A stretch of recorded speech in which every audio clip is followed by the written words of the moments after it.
O livro de Gênesis é o primeiro livro da Bíblia e a sua história se divide em duas partes principais. Os capítulos de 1 a 11 contam a história de Deus e do mundo inteiro. Depois temos os capítulos de 12 a 50 que realçam a história entre Deus e apenas um homem, Abraão, e a sua família. Essas duas partes estão conectadas por uma história que começa no capítulo 12. Esse esboço nos dá uma ideia de como entender a mensagem do livro como um todo e como ela apresenta a história da Bíblia inteira. O livro começa com Deus tomando a desordem e a escuridão descritas na segunda frase da Bíblia. E disso Deus traz a ordem, a beleza e a bondade. Ele cria um mundo onde a vida pode florescer. Deus faz essas criaturas chamadas humanos, ou Adam em hebraico. Ele cria os humanos à sua imagem, que está relacionado com o seu papel e o propósito deles no mundo de Deus. Os humanos são criados para refletirem o caráter de Deus no mundo.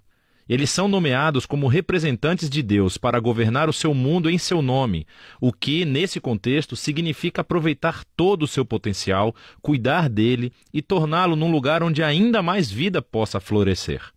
Deus abençoa os humanos. Essa é uma palavra-chave nesse livro.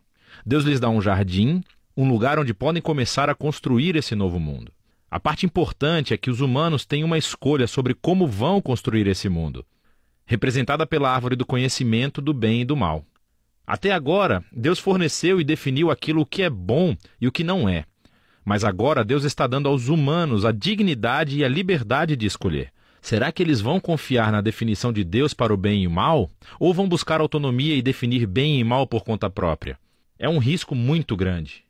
Rebelar-se contra Deus é abraçar a morte, porque você está se afastando do próprio doador da vida. E isso é representado pela árvore da vida. No capítulo 3, uma figura misteriosa, a serpente, entra na história. A única coisa que sabemos sobre a serpente é que ela é uma criatura que Deus fez. Torna-se claro que é uma criatura em rebelião contra Deus. Ela quer levar os humanos à rebelião e à morte. A serpente conta uma história diferente sobre a árvore e a escolha. Ela diz que buscar conhecimento sobre o bem e o mal não trará a morte, mas sim irá garantir a vida e se tornarão como Deus. Agora, isso é uma ironia trágica, porque sabemos que os humanos já são como Deus. Foram feitos para refletir a imagem de Deus. Em vez de confiar em Deus, os humanos buscam a própria autonomia. Eles escolhem o conhecimento do bem e do mal para si e, instantaneamente, toda a história fica fora de controle. A primeira perda acontece nas relações humanas. E, de repente, o homem e a mulher entendem o quão são vulneráveis. Eles não podem nem confiar um no outro. Eles fazem roupas e se escondem um do outro. A segunda perda acontece na intimidade entre Deus e os humanos. Eles correm e se escondem de Deus. Quando Deus os encontra, eles começam um jogo de culpar um ao outro sobre quem iniciou essa rebelião. E nesse momento a história para. Há uma série de poemas curtos nos quais Deus declara, primeiro para a serpente e depois para os humanos, as consequências trágicas dos seus atos. Deus primeiro diz à serpente que, apesar da sua vitória aparente, ela está destinada à derrota e a comer poeira. Deus promete que um dia uma semente, ou seja, um descendente, virá da mulher e dará um golpe letal na cabeça da serpente. O que parece uma ótima notícia, mas essa vitória terá um custo, pois a serpente também dará um golpe letal no calcanhar do descendente, enquanto está sendo esmagada. A promessa desse guerreiro ferido é misteriosa.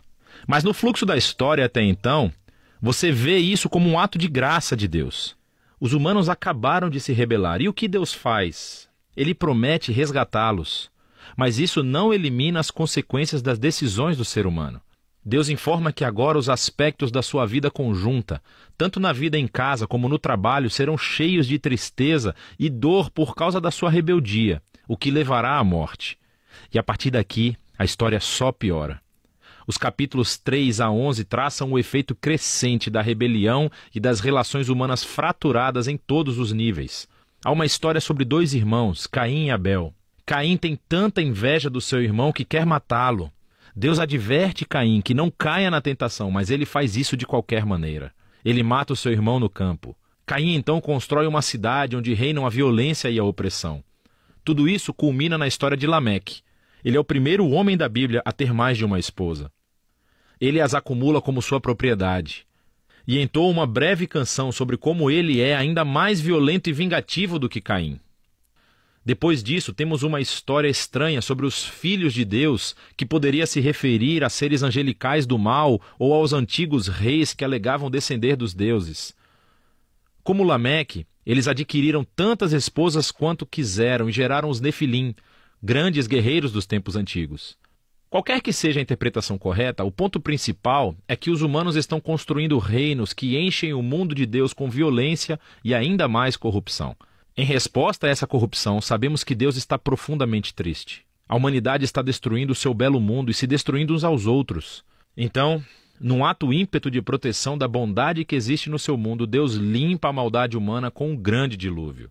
Mas existe um humano inocente a quem ele protege, Noé, e toda a sua família. Ele nomeia Noé como um novo Adão.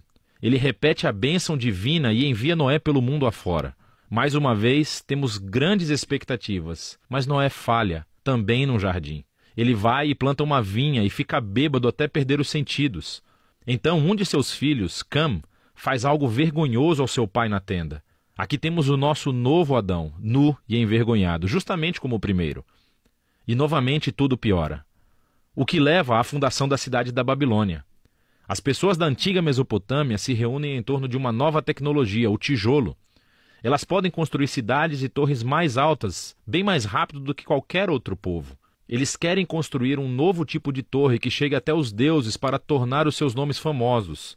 É uma imagem da rebelião e arrogância humana. É a rebelião do jardim, dessa vez amplificada. Deus humilha o seu orgulho e os dispersa. Essas são histórias diversas, mas você pode ver que todas exploram o mesmo princípio básico. Deus continua dando aos humanos a chance de fazer a coisa certa com o seu mundo, e os humanos continuam a destruí-lo. Essas histórias afirmam que nós vivemos num mundo bom, que tornamos mal, e escolhemos definir o bem e o mal por conta própria. Todos nós contribuímos para esse mundo de relacionamentos rompidos, levado ao conflito e à violência e, finalmente, à morte. Mas há esperança. Deus prometeu que um dia um descendente viria, o guerreiro ferido, que derrotará a raiz do mal. Apesar da maldade humana, Deus está decidido a abençoar e a salvar o seu povo. Então a grande questão é, claro, o que Deus vai fazer? E a próxima história é o elo onde encontramos a resposta. Mas por enquanto, é disso que tratam os capítulos de 1 a 11 do livro de Gênesis.